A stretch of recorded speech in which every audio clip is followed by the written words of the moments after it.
waa wargeysyo ama jaraa'ido kala duwan oo ka soo baxay cariga Ingiriiska xilligii ay dawladda Ingiriisku dagaalka kula jirtay ciidamadii darawishta.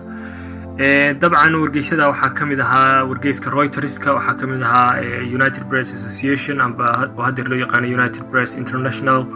waxaa kamid ahaa wargeyska Telegraphka oo markaa isna soo saaray maqaal oo sheegay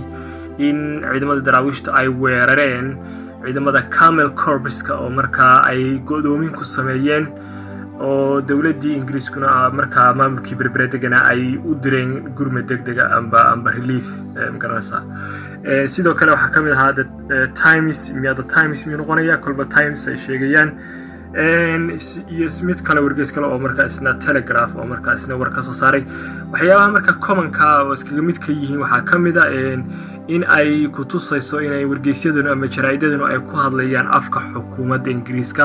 xataa marka darawishtu ay ka gacan sareyso waxa ay mar walba libin beena siinayaan dawladda Ingiriiska, iyagoo xataa aad arkayso in laga gacan sareeyay. marka waxa ku tusinaysaa mar walba wargeysyaduna inay ku hadlayaan afka xukuumadda Ingiriiska.